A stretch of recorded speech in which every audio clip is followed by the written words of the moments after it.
Olá a todos, sejam muito bem-vindos a mais um Ao Final do Dia, comigo, Mariana Leitão, como já é habitual à segunda-feira.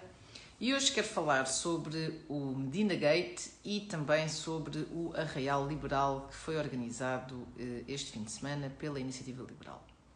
Mas começando aqui pelo Medina Gate, já todos sabemos o que se passou, eu vou só relembrar resumidamente. Portanto, a Câmara Municipal de Lisboa partilhou os nomes, moradas e contactos de 3 ativistas russos que em janeiro organizaram e participaram num protesto em frente à Embaixada Russa em Lisboa pela libertação de Alexei Navalny, um opositor ao governo russo. E Fernando Medina, Presidente da Câmara de Lisboa, veio muito atrapalhado explicar que se tratou de um erro e que este erro resultou de um funcionamento burocrático dos serviços e justificou ainda a atuação da autarquia com uma lei de 1974 que regula o exercício do direito de manifestação. Só que esta lei, como é óbvio, não obriga à transmissão dos dados dos organizadores a qualquer entidade. E Fernando Medina respondeu a isto dizendo que esta informação foi remetida pelos serviços técnicos da Câmara para a PSP, Ministério da Administração Interna e também à entidade local da realização da manifestação, que neste caso concreto é a Embaixada de Serviços Consulares da Rússia, isto conforme um procedimento geral adotado para manifestações. Ou seja, a Câmara Municipal de Lisboa, quando muito, tem de informar que irá existir uma manifestação naquele local. Em momento algum, a Câmara Municipal tem de informar os dados pessoais dos organizadores da manifestação, até porque ao fazê-lo está a violar a lei da proteção de dados e, em última instância, pode inclusivamente estar a pôr em causa a segurança dos visados. E, portanto, pelos vistos também, este procedimento tem sido utilizado recorrentemente. E o que é que aconteceu? Fernando Medina pediu desculpa.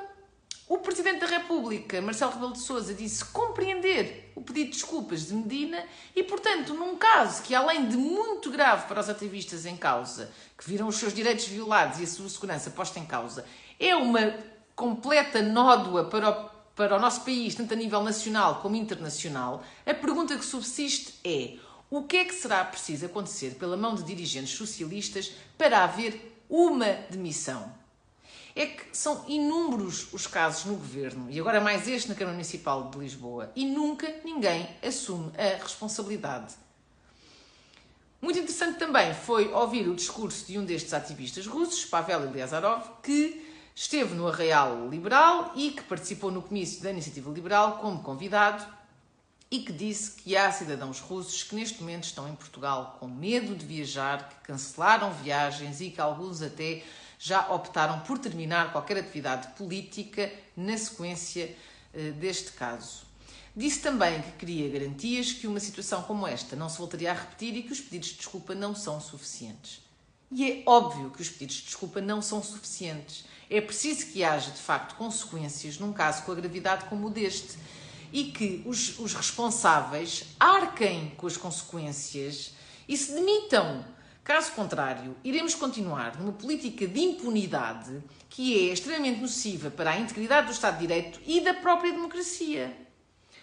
Outra coisa curiosa foi assistir a inúmeras reportagens da comunicação social sobre o Arraial Liberal, as sardinhas, as máscaras, o parceiro da GS e afins, e pouco ou nada só viu falar sobre a participação deste ativista e as palavras que lá deixou na sequência daquilo que aconteceu a semana passada e de ter sido noticiada esta questão. A comunicação social anda, portanto, mais preocupada em cumprir com a agenda deste governo, de continuar a propagar o medo como forma de manter estas medidas estapafúrdias em nome da saúde pública, do que em falar efetivamente dos assuntos que interessam e que mostram bem o estado doente desta nação. Não doente pela pandemia, mas por todo o aproveitamento que se tem feito dela. Só mais 2 notas sobre o evento da Iniciativa Liberal. Foram feitas inúmeras críticas injustas e deslocadas da atual realidade, numa altura em que devíamos estar focados em reconstruir a nossa economia. Por isso, é de louvar quem nos mostra que é possível voltar à normalidade, que é importante ajudar a economia e que é preciso acabar com a cultura do medo. Muito obrigada a todos e até para a semana.